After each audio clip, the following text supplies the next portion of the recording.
There was this retired police officer who said one day he had received a call. And basically, this call came in that there was this husband, he needed his wife taken to the psychiatric ward.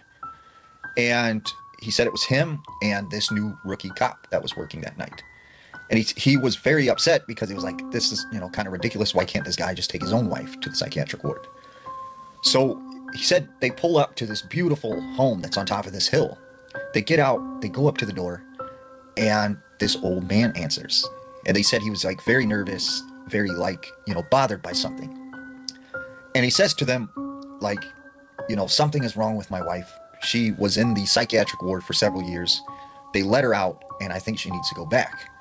He said, she hadn't taken a shower or, hadn't really changed her clothes or done anything for like 3 weeks except walk back and forth in the same room. And, she was mumbling stuff. And he said he was just like really, really terrified, and he was worried that he was going to have to like use force against her because he said she was acting very erratic. Well, right at this time, this man's son comes down, and the officer said he remembered, he was this muscular dude wearing a white beater, and he had this fresh new tattoo on his chest that you could see was still like raw. And they said, okay, well, can we come upstairs or come inside and go talk to this woman? They said, yeah, she's upstairs. So he said, hold on, before you come in, you have to be very careful when you go up there. And they're like, okay, what's wrong?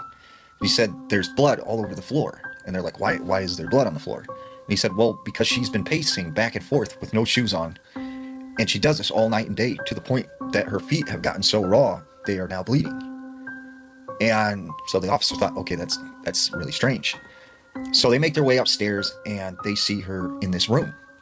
And she's just walking back and forth. And the officer said her head was tilted to the side like this, her shoulders leaned back, and she was just walking